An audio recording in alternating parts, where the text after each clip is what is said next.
ప్రభు అయిన యేసు క్రీస్తు నామములో మీ అందరికీ శుభాలు తెలియచేస్తూ ఉన్నాను. దేవుని ఉచితమైన కృప చేత మనం ఈ రీతిగా ఇంకను సజీవుల లెక్కలో ఉండి సెప్టెంబర్ నెల, ఈ 2020 సంవత్సరంలో సెప్టెంబర్ నెల చివరి ఆదివారం 27వ తారీఖున 27వ తారీఖున ఈ రీతిగా దేవుని సంధిలో చేరి ఉండటం చాలా సంతోషం. దేవుడు మనను సజీవుల లెక్కలో ఉంచిన దాన్ని బట్టి మనం దేవుని స్తుతిద్దాం. దేవునికి స్తోత్రం. హల్లెలూయా, హల్లెలూయా. చాలా మంది మనల్ని ఎరిగిన వారు, స్నేహితులు, చిన్నవారు పెద్దవారు సమాన వయస్కులు చాలా మంది ఈ 2020 సంవత్సరంలో దాటి పేరు మనకి తెలుసు. ప్రతి వారం కూడా మనం జ్ఞాపకం చేసుకున్నాం విషయం. నేను అంతకు పూర్వం మీకు చెప్పాను. ఈరోజు ఉదయం తెల్లవారుజాము 4:40 ఒక ఫోన్ వచ్చింది నాకు. ఏమిటా అని నేను ఫోన్ ఆన్సర్ చేస్తే ఒక సహోదరి ఫోన్ చేసింది. అమ్మా ఎవరంటే, అయ్యగారు మీకు వచ్చిందా, నేను మా అక్కకి చేద్దాం అనుకున్నాను అని ఏడుస్తుంది. ఏమ్మా అంటే, అయ్యా మా చెల్లి చనిపోయిందండి. ఆ అమ్మాయికి 20 సంవత్సరాల వయసు. మన భవ్య ఉంది కదా, భవ్య వాళ్ళ సొంత చిన్నమ్మ, 20 సంవత్సరాల వయసు, 6వ నెల బాలింతరాలు.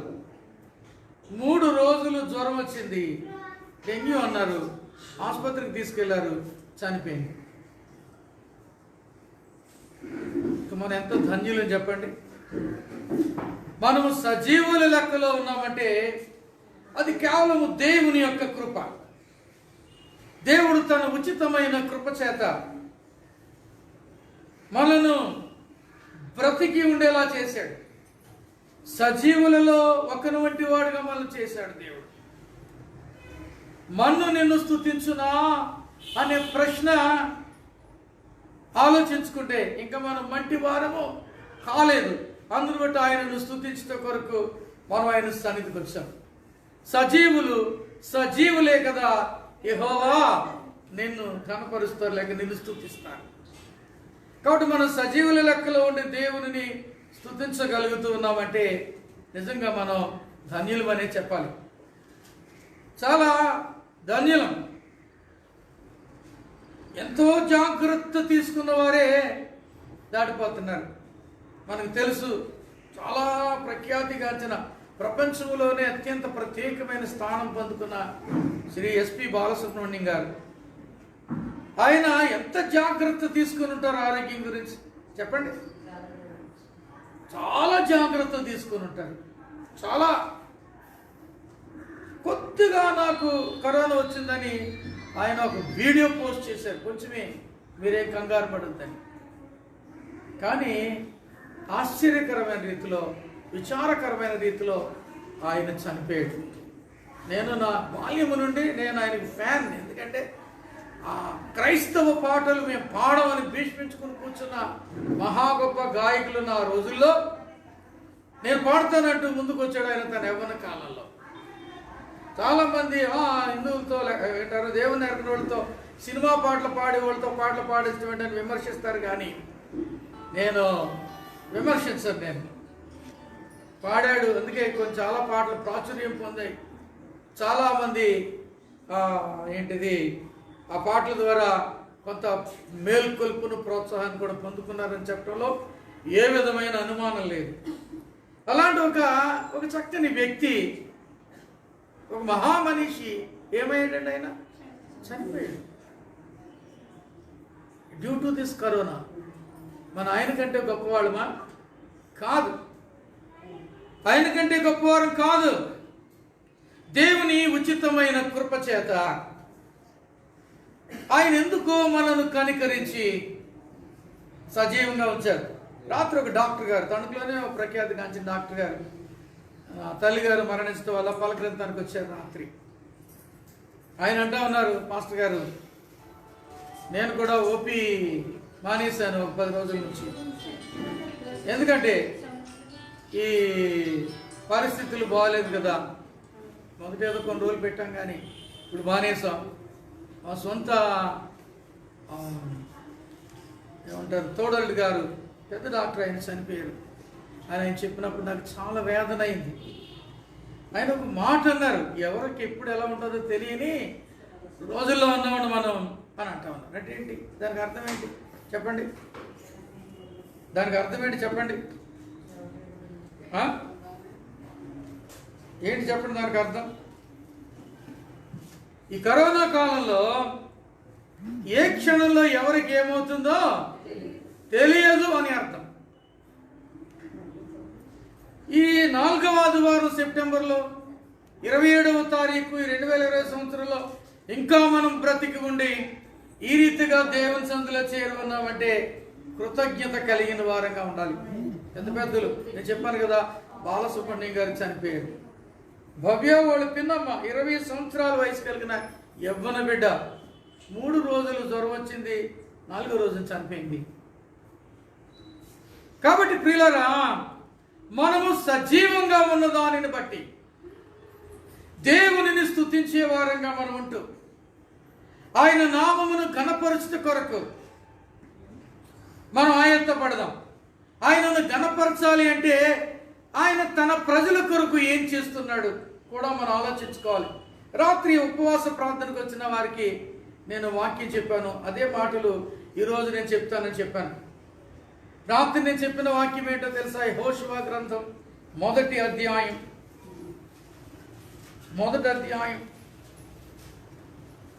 3వ వచనం నుండి చదువుకుందాం. 3, 4, 5 చదవండి, 6 వరకు. 3, 4, 5, 6.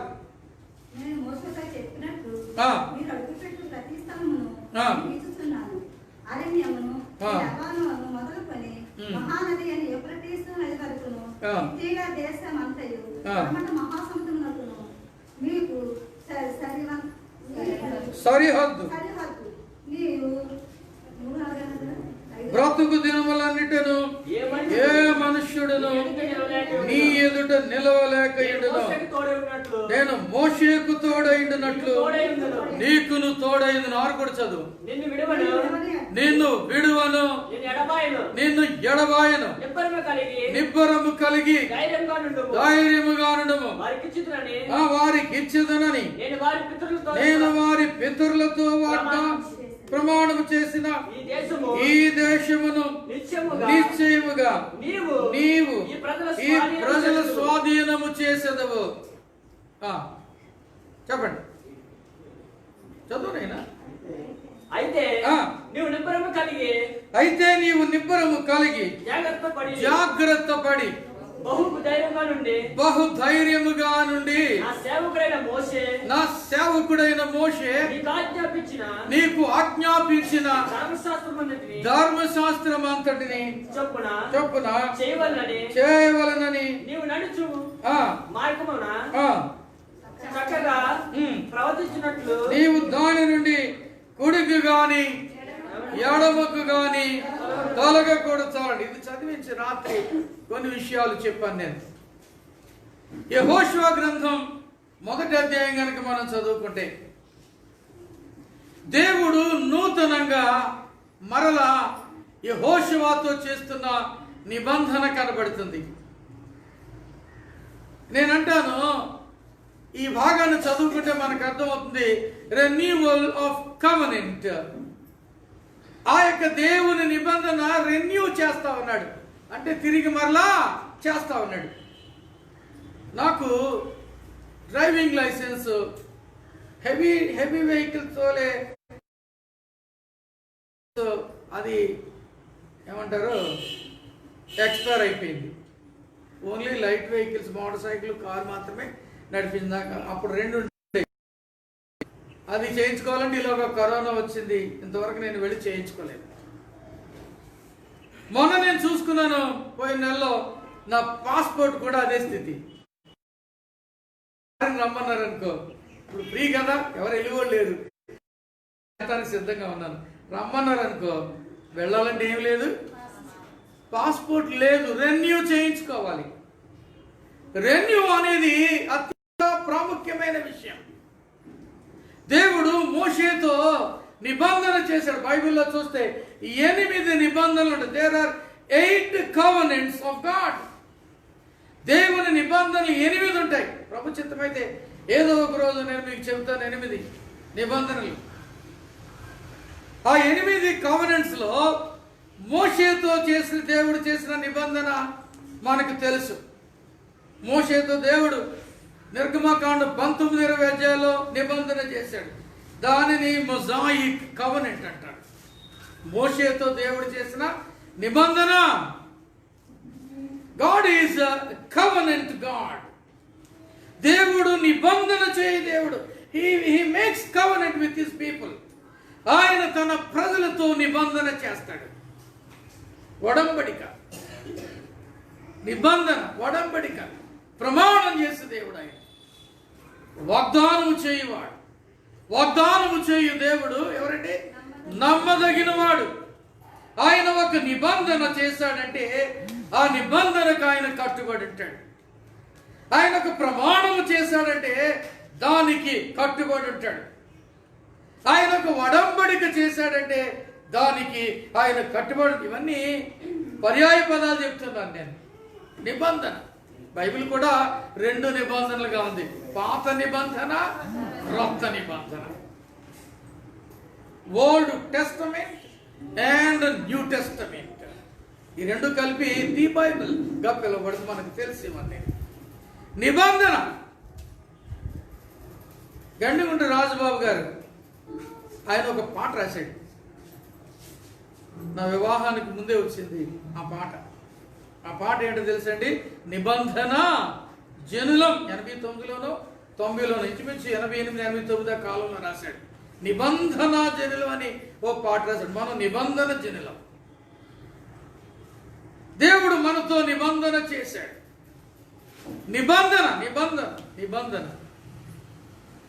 ఇక్కడ మనం చూస్తే మోషేతో దేవుడు చేసిన నిబంధనను, మోషే చనిపోయిన తర్వాత అదే నిబంధన దేవుడు ఎవరితో చేస్తా ఉన్నాడు? యెహోషువతో చేస్తా ఉన్నాడు. He is renewing the covenant. Renew, మళ్ళీ కొత్తగా చేస్తున్నాడు నిబంధన. చివరి అధ్యాయాలు 34 అధ్యాయాలు చదివితే మోషే ఆ సీనాయి కొండ మీద చనిపోయినట్టు మనం చూస్తూ ఉంటాం. ఆయన మరణించాడు.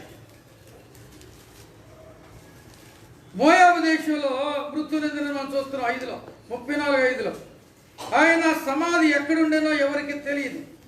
మోషే చనిపోయినప్పుడు 120 సంవత్సరములు ఈడు గలవాడు. అప్పుడు మోషే దృష్టి మాంద్యం లేదు, సత్తువ తగ్గలేదు. ఆ తర్వాత దేవుడు నూను కుమారుడైన యెహోషువ మీద దేవుడు దృష్టి ఉంది. మోషే అతని మీద తన చేతులను అభిషేకించాడు. మోషే అంతటి ఒక పెద్ద నాయకుని యొక్క మరణం తర్వాత, అంటారు దీని మహాభీ నిష్క్రమణం తర్వాత, ఆయన చనిపోయిన తర్వాత ఒక యవనస్తుడైన వ్యక్తి ఇశ్రాయేలు జనాంగమును నడపాలంటే ధైర్యం సరిపోద్దా? చెప్పండి. ధైర్యం చాలదు. ఈ ముదుర్లు, ముసలివాళ్ళు, పెద్దోళ్ళు ఈయన మాట వింటారా అంటే అది కూడా నమ్మకం కాదు. కాబట్టి ఒకంత బిడియం, భయం, ఆందోళన, ఇంకా చెప్పాలంటే దడ. ఏంటి? హృదయ లోపల దడతో ఉండుంటాడు. ఎవరు? ఇంత పెద్ద పని, ఇంత పెద్ద భారం, ఇంత పెద్ద ఒత్తిడి ఎలాగా అని అనుకుంటూ ఉండొచ్చు. మోషే తర్వాత యెహోషువ. నేను అనుకుంటాను ఆ ధైర్యంలో ఉన్న వారిని, అభద్రతా భావంలో ఉన్న వారిని, భయంలో ఉన్న వారిని, చాలా కంగారులో గందరగోళం ఉన్న వారిని దేవుడు ఎన్నడూ విడిచిపెట్టేవాడు కాడు. అర్థమైందా? ఆయన ఎన్నడూ విడివాడు. అందుకే నెబ్బరము కలిగి ధైర్యముగా నుండుము, దిగులు పడకము, జడియకము, నిన్ను విడువను, ఎన్నడను ఎడబాయను అని దేవుడు చెప్తున్నాడు. ఆందోళనలో ఉన్నప్పుడు నిన్ను విడువాడు, భయంలో ఉన్నప్పుడు నిన్ను విడువాడు, ఆ ధైర్యం ఉన్నప్పుడు నిన్ను విడువాడు, ఆ గమ్యగోచరమైన భవిష్యత్తు ఉన్నప్పుడు నిన్ను విడువాడు. ఆయన నీతో మాట్లాడి నీకు ధైర్యమునిచ్చి నీ జీవితంలో ఆయన తన కార్యమును జరిగించడానికి సిద్ధంగా ఉంటాడు ఎప్పుడు కూడా. అదే జరిగింది. బహుశా మోషే గందరగోళ పరిస్థితుల్లో ఉన్నప్పుడు దేవుడు మోషేకు ప్రత్యక్షమై ఏ రీతిగా మోషేతో మాట్లాడాడో, ఎక్కడ ఆ యొక్క పొదలో, ఎలాగో పొదలో దేవుడు మాట్లాడాడో అలాగున దేవుడు యెహోషువతో మాట్లాడుతూ ఉన్నాడు. ఏమంటున్నాడు చూడండి, నేను మోషే యెహోవా నూను కుమారుడును మోషే పరిచారకుడునైన యెహోషువకు ఈలాగు సెలవిచ్చాడు. దేవుడు ఏం చేశాడు? ఈలాగు సెలవిచ్చానంట ఉన్నాడు. మోషేతో మాట్లాడిన దేవుడు యెహోషువతో మాట్లాడుతున్నాడు. ఏమని మాట్లాడుతున్నాడు? అతనికి ధైర్యాన్ని కలిగించేలా మాట్లాడుతున్నాడు. రెన్యూయింగ్ ది కవనెంట్ రెన్యూవల్ చేశాడు. రెన్యూవల్ చేసుకున్నాడు. నేను నీతో కూడా నిబంధన చేస్తున్నాను, మోషేతో చేసిన నిబంధన నీతో కూడా చేస్తున్నాను అన్నాడు. అప్పుడు ఎంత ధైర్యం వచ్చి ఉంటుంది? చెప్పండి, ఎంత ధైర్యం వచ్చి ఉంటుంది చెప్పండి. యెహోషువకు ఎంత ఆనందం కలిగి ఉంటుంది. యెహోషువ కృంగుదల పోయి ఉంటుంది, భయం పోయి ఉంటుంది, గందరగోళం పోయి ఉంటుంది. ఇవన్నీ పోయి యెహోషువ ధైర్యంగా ఉన్నాడు. ఎప్పుడైతే దేవుడు కవనెంట్ రెన్యూ చేశాడో, after the renewal of the covenant there is a reward of the covenant. నిబంధనకు ప్రతిఫలం ఉంటుంది, అంతే కదా. ఇప్పుడు నేను నా డ్రైవింగ్ లైసెన్స్ డెడ్ అయిపోయిందని చెప్పాను, ఎక్స్పైర్ అయిపోయింది.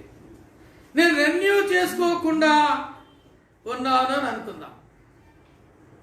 గమ్మున పోలీస్ ఆపాడు, traffic police, show me your driving licence అంటే నేనేం చెప్తాను? 1990లోనో 91లోనో నాకు డ్రైవింగ్ లైసెన్స్ వచ్చింది. అప్పటి నుంచి 3 సార్లు 4 సార్లు నేను రెన్యూ చేయించుకున్నాను. Show me your driving licence అంటే చూపించాను. అప్పుడు ఏం చేస్తాడు? If my driving licence is not renewed I will be fined. కానీ if the driving licence is renewed, driving licence ఉన్న వారందరికీ ఉచిత ప్రమాద బీమా గవర్నమెంట్ వారు 10 లక్షలు చేస్తున్నారంటే ఆ బెనిఫిట్ ఏమైపోద్ది? పోద్ది. డ్రైవింగ్ లైసెన్స్ ఉన్న వారందరి బ్యాంక్ అకౌంట్లో 5,000 రూపాయలు గవర్నమెంట్ వారు వేస్తున్నారు అన్నారు అనుకోండి, 5,000 రూపాయలు పోతాయి. ఉచిత డ్రైవింగ్ లైసెన్స్ ఉన్న వారికి ఉన్న బండిని మార్చుకుని కొత్త బండి తీసుకుని కేవలం నెలకి 100 రూపాయలు 200 రూపాయలు కట్టేలాగా మీకు కావాల్సిన బండి కానీ కారు కానీ ఇస్తున్నామని అన్నారని అనుకోండి. ఒకవేళ ఆ బెనిఫిట్ ఏమవుద్ది? పోతుంది. రెన్యూవల్ తర్వాత రివార్డ్స్ ఉంటాయి. After you renew, after the covenant is renewed, there are rewards for the people of Israelites.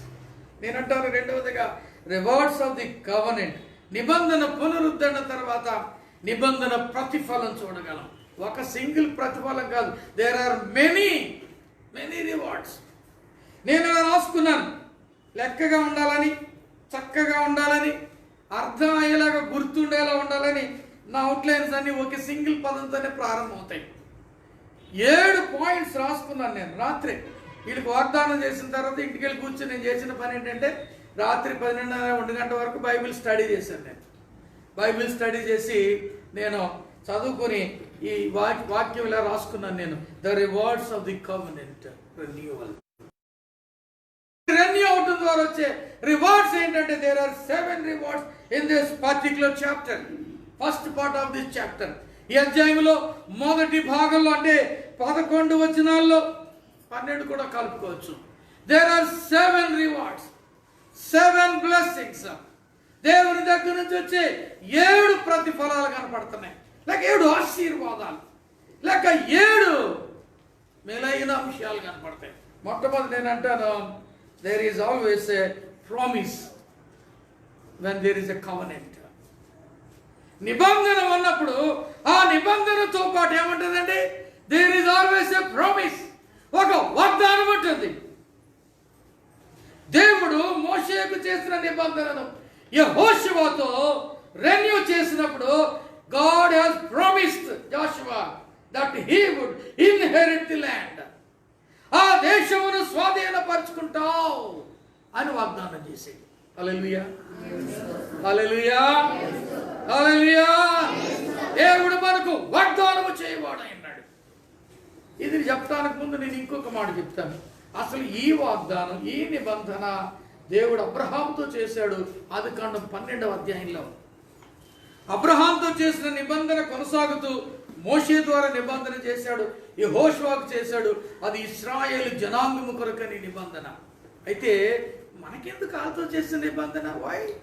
నేనంటాను, మనం యేసుక్రీస్తు రక్తములో కడగబడిన వారమై, నిబంధన జనులమై, వాగ్దాన జనాంగముగా వారుంటే, వారసత్వం పొందుకున్న వారు ఉంటే, యేసుక్రీస్తు ప్రభు కలువరి సిలువలో చిందించిన పరిశుద్ధమైన రక్తము చేత, యేసుక్రీస్తు ప్రభు నీ కొరకు నా కొరకు చేసిన ఆ గొప్ప త్యాగము చేత, యేసుక్రీస్తు ప్రభు మన కొరకు సిలువలో మరణించి సమాధి చేయబడి మరణాన్ని జయించి తిరిగి లేవటం ద్వారా నిన్ను నన్ను ఆయన తన కుమారులుగాను కుమార్తెలుగాను చేసుకున్నాడు. మనం నూతన ఇశ్రాయేలు జనాంగం. మనం క్రీస్తునందు, క్రీస్తును బట్టి మనము ఇశ్రాయేలీలం అయిపోయాం. హల్లెలూయా, హల్లెలూయా.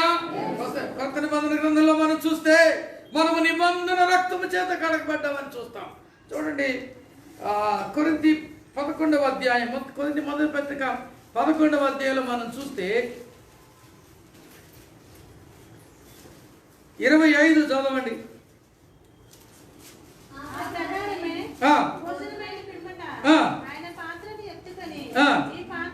ఈ పాత్ర నా రక్తము వలనైన క్రొత్త నిబంధన, ఆ యేసుక్రీస్తు రక్తమును బట్టి, కల్వరి సిలువలో యేసయ్య చిందించిన ఆ నిబంధన రక్తమును బట్టి మనము నిబంధన జనులమయ్యాం. చప్పుడు కూడా దేవుని స్తోత్రం చేయలేదు. We are covenant people. దేవుడు మనతో నిబంధన చేశాడు, నిబంధన చేశాడు. ఆ నిబంధన యేసుక్రీస్తు ద్వారా చేశాడు. యేసుక్రీస్తు సిలువలో చేసిన త్యాగము ద్వారా చేశాడు. యేసుక్రీస్తు సిలువలో చిందించిన రక్తము ద్వారా చేశాడు.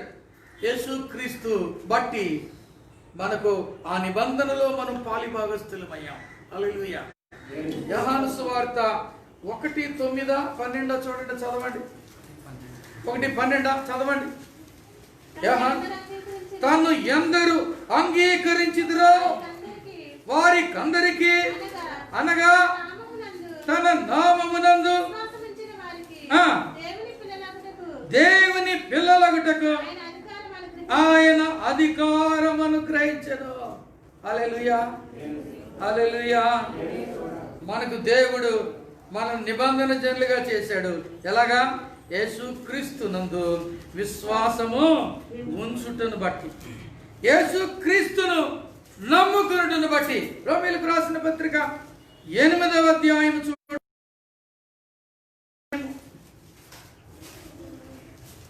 14 వచ్చిన చదవండి.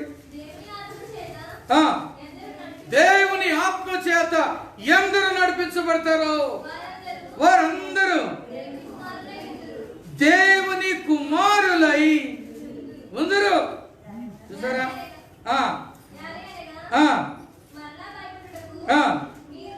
చదవమ్మా.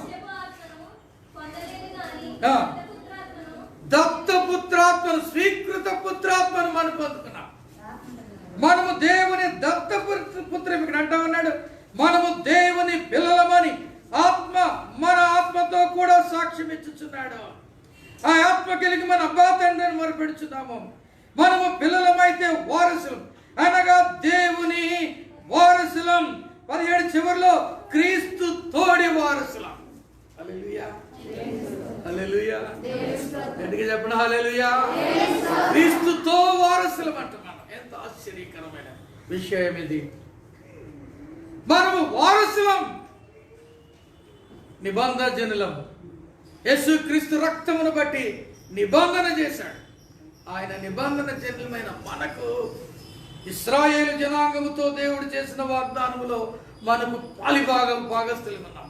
మనము పాలివారం అయిపోయాం. హల్లెలూయా. ఇక్కడ దేవుడు వాగ్దానం చేసిన దేవుడు ఆ వాగ్దానము, ఆ నిబంధనలో వాగ్దానం చేస్తున్నాడు. ప్రామిస్ నీకును నాకును వాగ్దానం చేశాడు. ఏంటో తెలుసండి, దేవుని వాగ్దానం లేదో తెలుసా? we will also inherit the kingdom of God.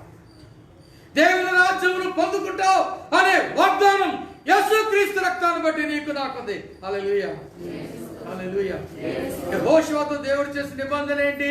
నీవు నిశ్చయముగా దేంట్లో స్వతంత్రించుకుంటావు?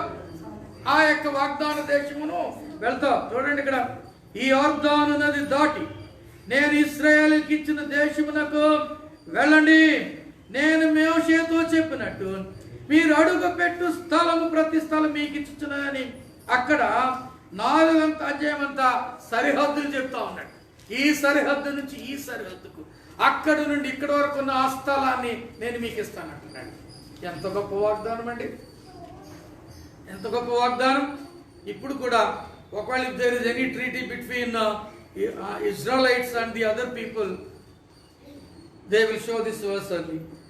ఇశ్రాయేలీలకు ఆ చుట్టూ ఉన్న అరబ్ దేశాలకు కనుక ఒప్పందం కనుక ఏదైనా జరిగితే వారు వారి యొక్క దేశం యొక్క సరిహద్దును చూపించడానికి వాడే వాగ్దానం ఇదే, వాక్యం ఇదే. దేవుడు మాకు వాగ్దానం చేసిన భూమి ఇది మాది అని వాళ్ళు చెప్తారు. ఎంత గొప్ప వాగ్దానం దేవుడు చేసేది. నిబంధన ఉన్న చోట, రెన్యూ చేయించుకున్న చోట there is always a promise. నీవు నిబంధనలో ఉంటే కనుక నీకు ఒక ప్రామిస్ ఉంది. That is the promise land, that is the heaven, that is heaven, పరలోకం. అందుకే మనం పాడతాం కదా, పరలోకము నా దేశం అని పాడతాం, వెళ్ళడం శ్రేష్ఠ దేశానికి అని మనం పాడతాం కదా. పాడతామా లేదా? ఎంత ఆశ్చర్యం ప్రియులరా. నిబంధన జనులు మనం, దేవుడు మనకి ఏర్పాటు చేసిన వాగ్దాన దేశంలోకి వెళ్తాం. ఒకటి వాగ్దానం, రెండవది ది ప్రజెన్స్. ప్రజెన్స్ అంటే సన్నిధి. చూడండి ఇక్కడ అంటా ఉన్నాడు, ఏమంటాడు తెలుసా?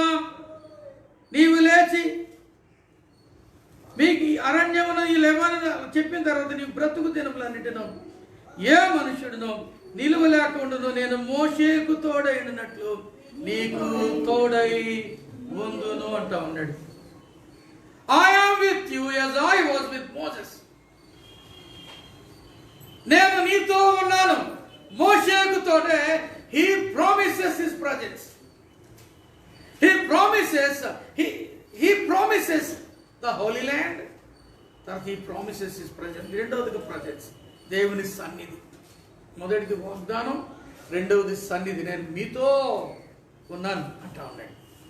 అదంట అది ప్రజెంట్ కంటిన్యూస్ టెన్స్ లో రాయబడింది. అక్కడ ఉంటాను, ఉండబోతాను అంటలేదు, ఉన్నాను అంటా ఉన్నాడు. ఎంత ఆశ్చర్యం అండి. యేసుక్రీస్తు ప్రభువుని బట్టి నీకును నాకును ఇలాంటి దేవుని సన్నిధి మనతో ఉంది.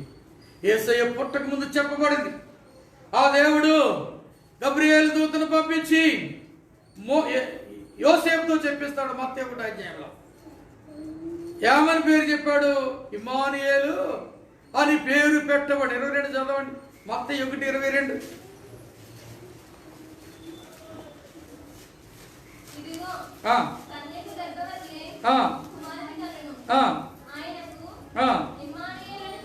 ఇమ్మానుయేల్ అని పేరు పెట్టుదురు. ఇమ్మానుయేల్ అనగా గాడ్ విత్ us, దేవుడు మనకు తోడుగా ఉంటాడు.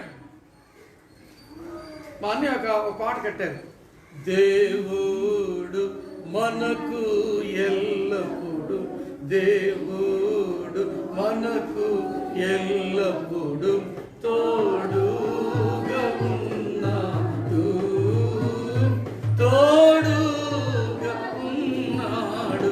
ఎల్లప్పుడు తోడుగా ఉంటాడు.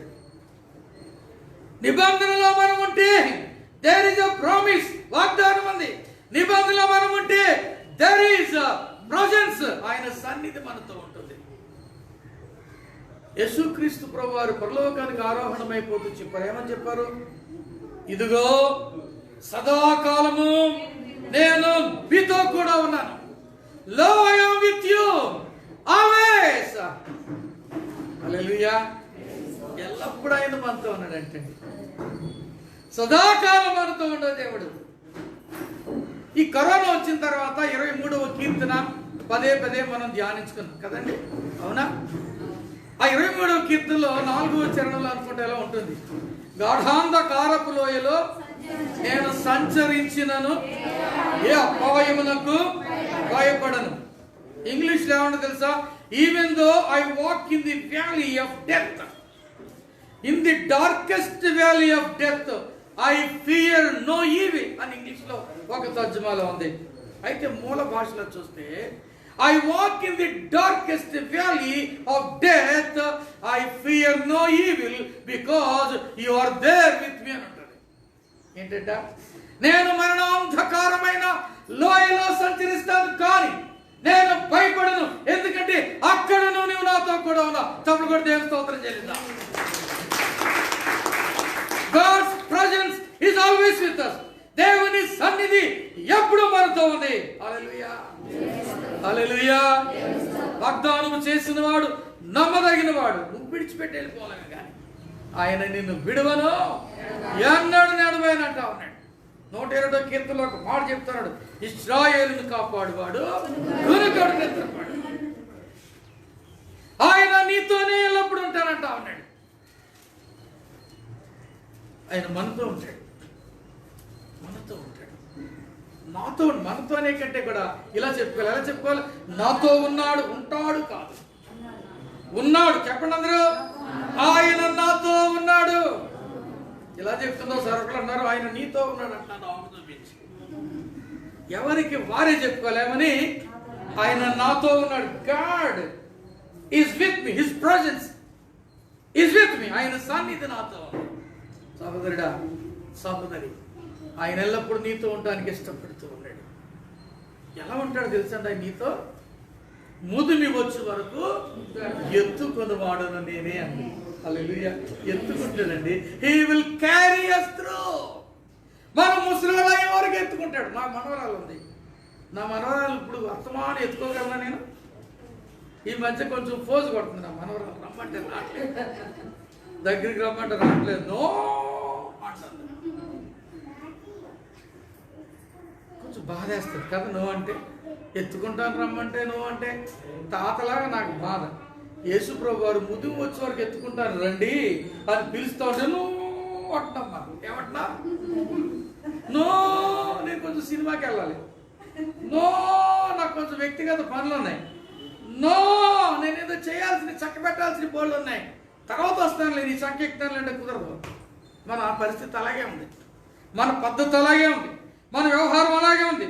దేవునితో సాన్నిహిత్యం మనకు లేదు, సన్నిహితమైన సంబంధం కొనసాగించలేకపోతున్నాం, గనుకనే మన ఆశీర్వాదం పొందలేకపోతున్నాం. కానీ దేవుడు వాగ్దానం చేస్తున్నాడు, my presence shall go with you always. నా సన్నిధి ఎల్లప్పుడూ నీతో కూడా ఉంటుంది. చెప్పలు కూడా నీతో ఎత్తుకుని తిరుగుతాడంట ఆయన. హల్లెలూయా, హల్లెలూయా. ముసలోడు ఎవరికి ఎత్తుకుంటాడంట. హల్లెలూయా. ఎంత గొప్ప దేవుడు మన దేవుడు, ఎంత గొప్ప దేవుడు. నా తండ్రి గారు పెద్దయ్య గారిని 2 సంవత్సరాల కాలంలో తరచు పైకి వచ్చేటప్పుడు అలా ఎత్తుకుని తీసుకొచ్చి కూర్చోబెట్టేవాడు. వాక్యం చెప్తాను, మళ్ళీ అయిపోయిన తర్వాత ఎత్తుకుని తీసుకెళ్ళి దించేసేవాడు. పెద్ద ఆయన ఎత్తుకుని రోజు తిప్పగలం, ఏదో సీజనల్గా, మేబీ ఆన్ సండేస్ ఎంతో కష్టపడి తీసుకొచ్చేవాడు. పెద్దమ్మ గారు ఒకసారి సిక్ అయితే ఆమెకు నడవలేని స్థితిలో ఉన్నారు. ఇడిబాబు ఉన్నాడు, మా తమ్ముళ్ళు ఉన్నారు, వీళ్ళందరూ ఉన్నారు. అప్పుడు పెద్దమ్మ గారు ఆరోగ్యంగా ఉన్నారు. ఇది ఎప్పుడో 8 సంవత్సరాల క్రితం ఎప్పుడో జరిగిన సంఘటన. స్కానింగ్ చేయాలన్నారు. ఇక్కడ స్కానింగ్ ఉంటుంది కదా, ఏ స్కానింగ్ అది? యునైటెడ్ స్కానింగ్లో ఆ స్కానింగ్ ఏమవుతుంది, అక్కడ పైన పెట్టారు స్కానింగ్, కింద కాదు, ఇప్పుడే కింద పెట్టారు. ఆ పైన స్టీప్గా ఉన్న మెట్లు ఎక్కి తీసుకెళ్ళాలి. అమ్మగారు నడవలేదు. ఆరోగ్యంగా ఉన్నారు, మామూలుగా ఉన్నవాడిని. దేవుని కృప, దేవుడు ఇచ్చిన బలాన్ని బట్టి నేనే ఎత్తుకుని తీసుకెళ్ళిపోయాను, పైకి ఎత్తుకుని తీసుకెళ్ళిపోయి ఆ స్కానింగ్ దగ్గర.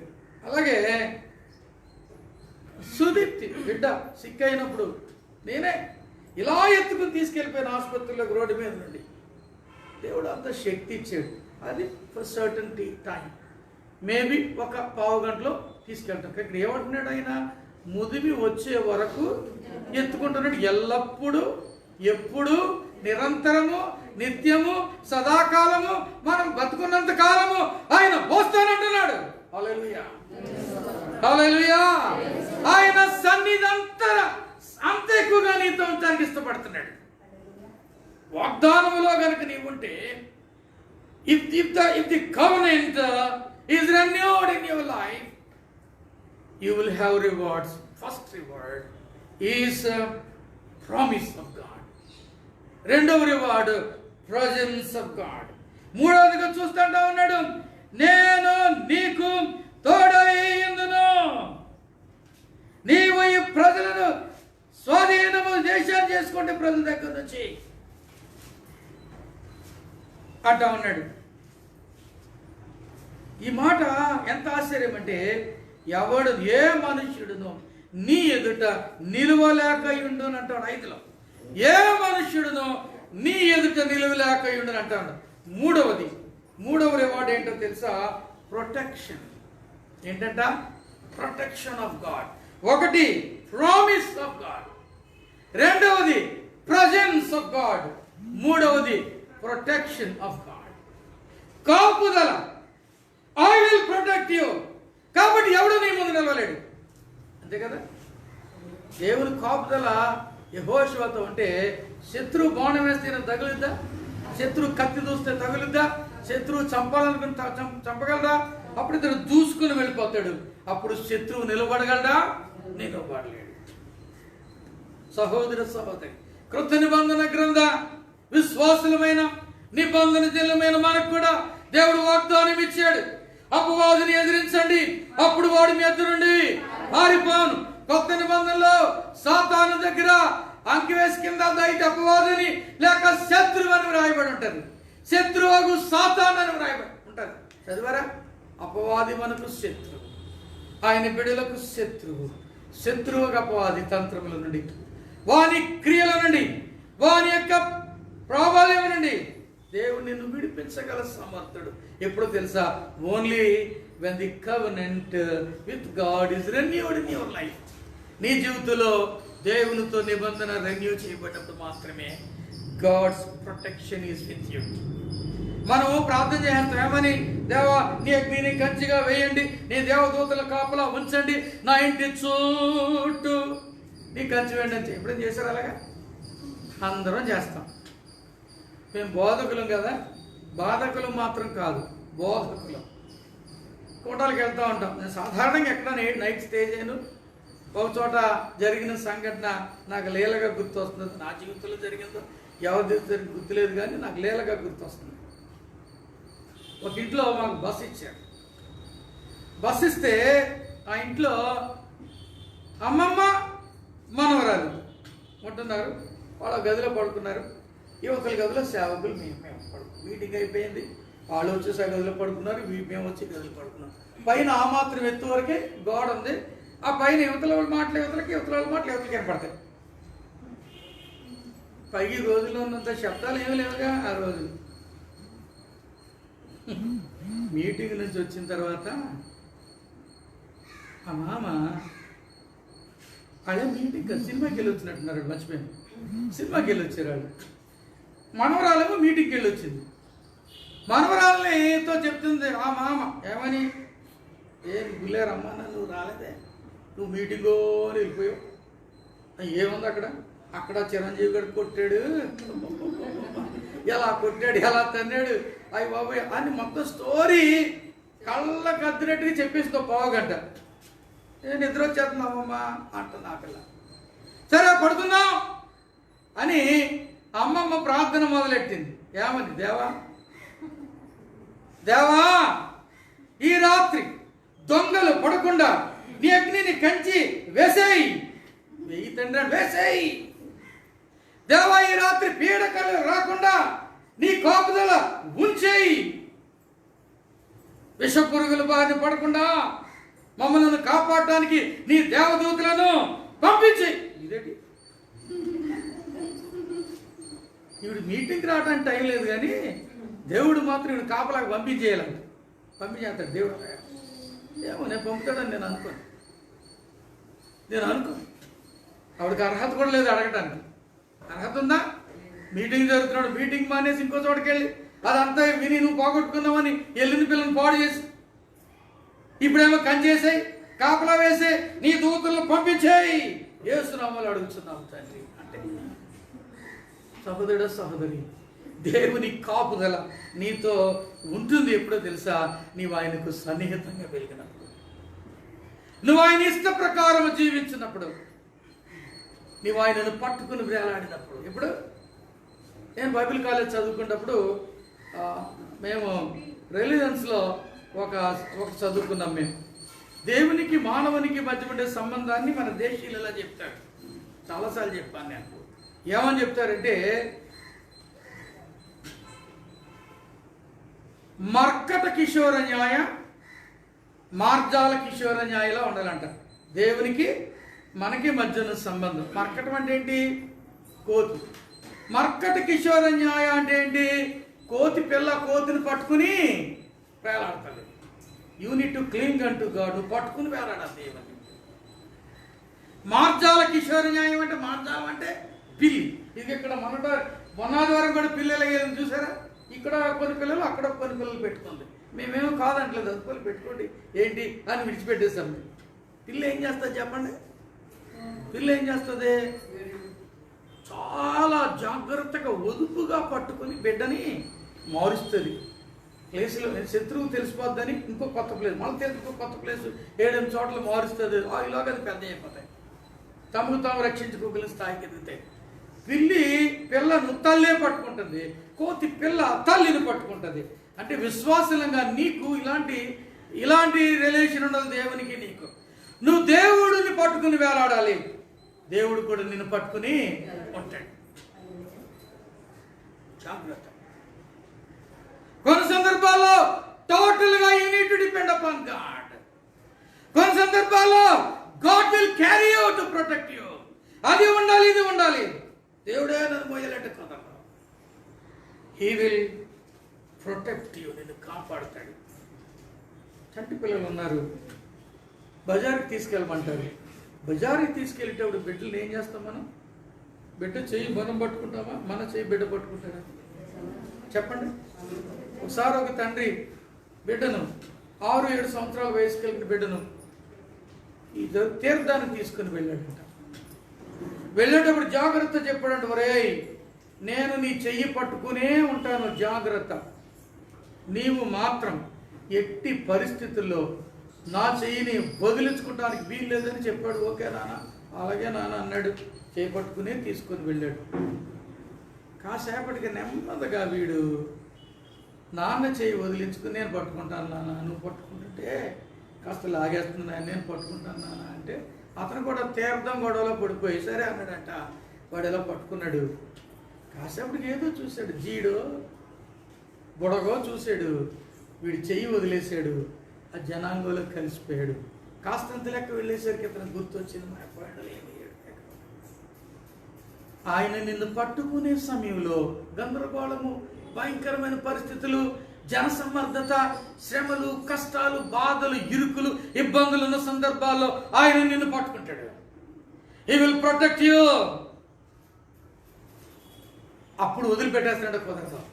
ఆయన పట్టుకున్నప్పుడు నువ్వు పట్టుకునేవాలి. నేను పట్టుకోగలను నాకు తెలుసులే, ఎప్పుడు పట్టుకోవాలో నాకు తెలుసు, ఎప్పుడు వదలాలో నాకు తెలిసిన కుదరదు. మనం అలాగే చాలాసార్లు మన ఇష్టమైనప్పుడు ఆయన పట్టుకుంటున్నాం, నాకు కష్టమైనప్పుడు మానేస్తాం. ఎన్నిసార్లు ఛాన్స్ ఇస్తాడు దేవుడు చెప్పండి? ఎప్పుడు? కాబట్టి God's protection is promised for them. ఏ మనుష్యుడు నీ ఎదుట నిలవలేడు. నేను నీకు తోడుగా ఉన్నాను కాబట్టి నిన్ను విడవని అన్నాడు ఆయన. అది ప్రజలు చెప్పాను కదా, నిబ్బరం కలిగి ధైర్యంగా ఉండు, జాగ్రత్త పడిపో, ధైర్యంగా ఉండు. 4వదిగా పవర్, బలము, శక్తి ఇస్తాడు. బలము, శక్తి. ఇక్కడ ఇదంతా మనం చూస్తే అన్యుల దేశాన్ని స్వాధీనం చేసుకోగలగటానికి కావాల్సింది ఏంటండి ఒక వ్యక్తికి? చెప్పండి. నీవు ఈ ప్రజల స్వాధీనం చేస్తావు, ఈ దేశమును నిశ్చయముగా ఈ ప్రజల స్వాధీనం చేస్తామంటే ఇంకొకరు స్వాధీనంలో ఉన్నదాన్ని లాక్కునిస్తామని కదా అర్థం, అవునా కదా? ఇంకొకరు స్వాధీనంలో ఉన్నదాన్ని తీసుకుని ఇవ్వాలంటే ఏం కావాలి చెప్పండి? యూనిటీ ఆఫ్ పవర్, బలం కావాలి, శక్తి కావాలి. ఇప్పుడు ఇది నేను ఎలా గట్టిగా పట్టుకున్నాను, ఇలా పట్టుకున్న దానిని జాన్ తీసుకోవాలంటే నాకంటే ఎక్కువ శక్తి జాన్కు ఉండాలి, అప్పుడు లాక్కోగలుగుతాడు కదా. దట్ పర్టికులర్ ల్యాండ్ అది వీళ్ళకి చెందింది కాదు, వాళ్ళ చేతిలో నుండి నిశ్చయముగా ఈ ప్రజల చేతిలోకి ఇస్తామంటున్నాడు దేవుడు. అంటే దేవుడు యెహోషువకి ఏమిచ్చాడు? బలాన్ని ఇచ్చాడు, శక్తిని ఇచ్చాడు, సామర్థ్యాన్ని ఇచ్చాడు. అంటే గాడ్ గివ్స్ హిస్ పవర్. మనకు కూడా దేవుడు శక్తిని ఇచ్చాడు, అపవాది మీద జయమినిచ్చాడు, శత్రువు మీద శక్తిని ఇచ్చాడు. ఏంటో శక్తి తెలుసది? ఏంటో శక్తి తెలుసండి అది?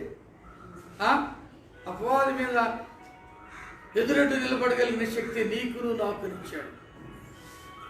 యేసుక్రీస్తు ప్రభువారు ఆయన నీకు నాకు ఆయన మనల్ని శక్తివంతులుగా చేశాడు. బైబిల్లో చూస్తాం, ఆయన మనల్ని శక్తివంతులుగా చేశాడు, బలవంతులుగా చేశాడు. బలము, బైబిల్లో ఒక ఆయన ఉన్నాడు చాలా బలవంతుడు. ఒక పచ్చి గాడిద దవడెముక తీసుకుని 1000 మందిని చంపేసినాడు. 300 జతలను అక్కలు పట్టుకుని ఆ పొలాలన్నీ కాల్చివేసినాడు. చాలా గట్టుడు, మామూలుడు కాదు. సింహాన్ని చీల్చివేసినాడు. Such a great person. పాపం చేశాడు, పోగొట్టుకున్నాడు. ఒక సమయం వచ్చింది, దేవా నన్ను ఈసారి మాత్రం ఏం చేయాలి? బలపరచమని ప్రార్థన చేశాడు. స్ట్రెంగ్థెన్ మీ ఓ లార్డ్ అని ప్రార్థన చేశాడు.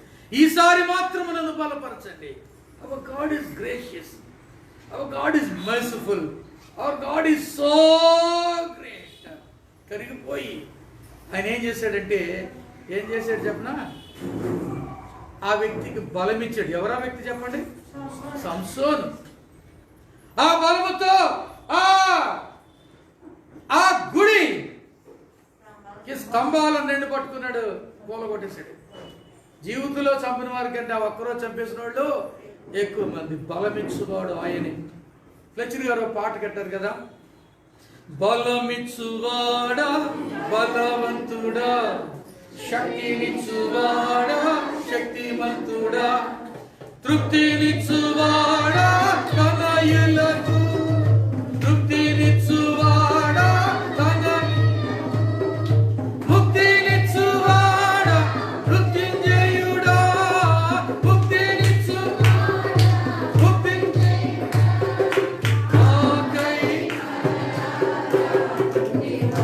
యేసు మాకై జయశీలుడా యేసయ్యా జీవించువాడా, యేసయ్యా జయమిచ్చువాడా, స్తోత్రము నా ప్రాణ ప్రియుడా.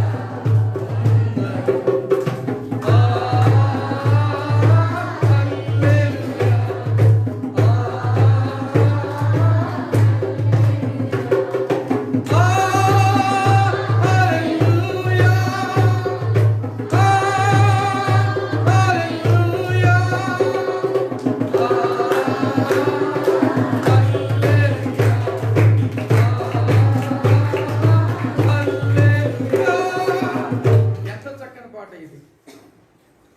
బలమిచ్చువాడు, శక్తినిచ్చువాడు, శక్తివంతుడైన దేవుడు ఈజ్ ఆల్మైటీ గాడ్. ఆయన సర్వశక్తి కలిగిన దేవుడు. ఆయన తన బిడ్డలకు ఏమిస్తాడంట?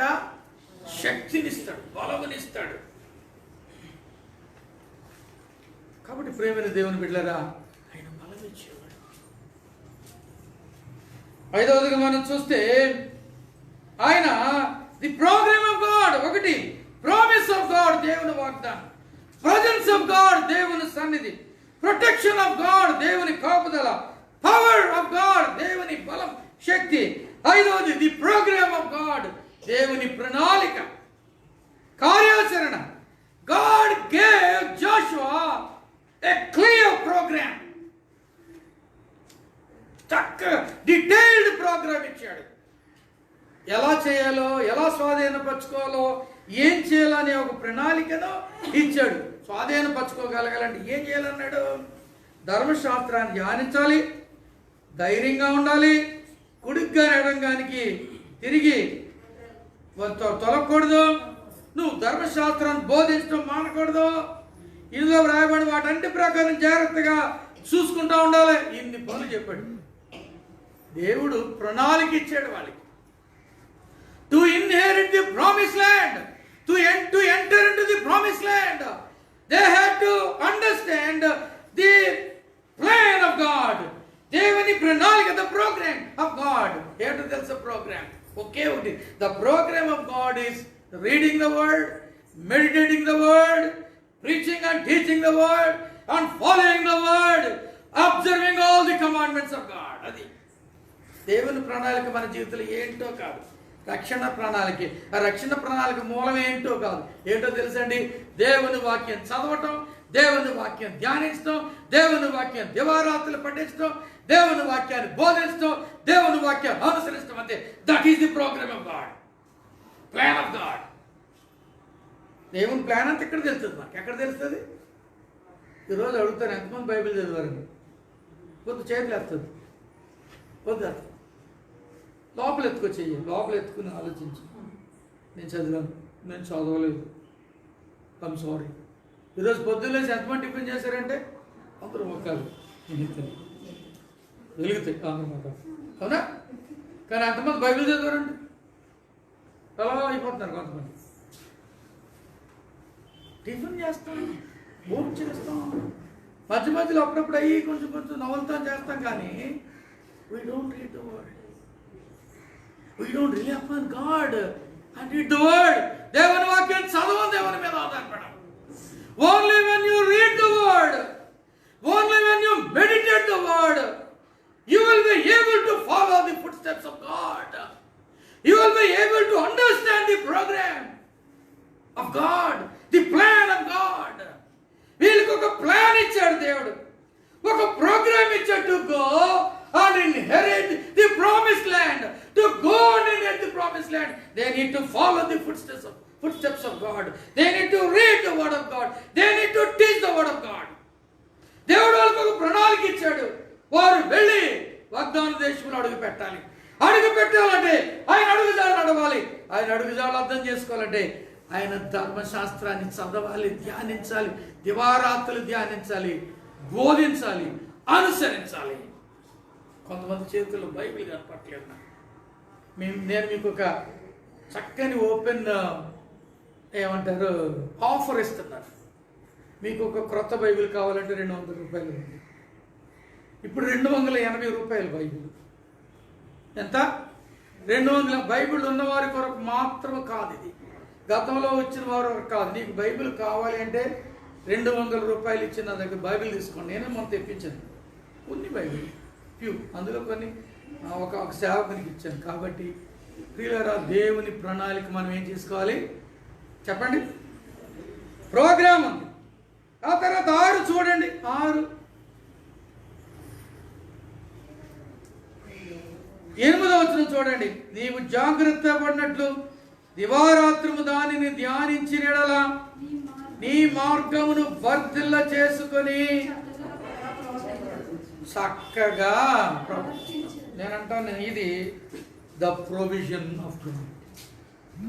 6వదిగా ద ప్రొవిజన్ ఆఫ్ గాడ్, దేవుని యొక్క అనుగ్రహం. ప్రొవిజన్ ఇస్తాడు, ఇవ్వటం. God provides. ఏమిస్తానంటున్నాడు ఇక్కడ చెప్పండి? నీ మార్గమును వర్ధిల్ల చేసుకుని అన్నిటిలో నీవు అభివృద్ధి చెందుతూ వర్ధిల్లుతూ సంపద కలిగిన వానిగా, సర్వము కలిగిన వానిగా ఉంటావు అంటాడు. అది the provision of God. God's provision is promised for you. దేవుడు తన వాగ్దానం నీకు ఇచ్చాడు. ఆ వాగ్దానం తర్వాత చాలా ఇచ్చాడు. వాగ్దానం, సన్నిధి, కాపుదల, శక్తి, కార్యాచరణ, ఇప్పుడు అనుగ్రహం, సంపాదిస్తానంటున్నాడు. సహోదరుడా, ఒకడు తన కష్టపడి సంపదను సంపాదించుకోలేడు. యెహోవా ఆశీర్వాదం వలన ఐశ్వర్యం కలుగుతుంది బైబిల్ చెప్తుంది. కాబట్టి దేవుని సంపద నీకు కావాలి అంటే ఎలా పొందుకోవాలంటూ చెప్పండి. దేవుని సంపద నీవు పొందుకోవాలంటే ఎలాగ పొందుకోగలవు? కేవలం పైనున్నవన్నీ అంటే the promise of God, the presence of God, the protection of God, the power of God, the programme of God, ఈ స్టెప్స్ అన్ని దాటుకుంటూ వెళ్తే you will get the provision of God. God's provision ఆయన ఇస్తాడు. నేను ఒక మాట ఖచ్చితంగా చెప్పగలను.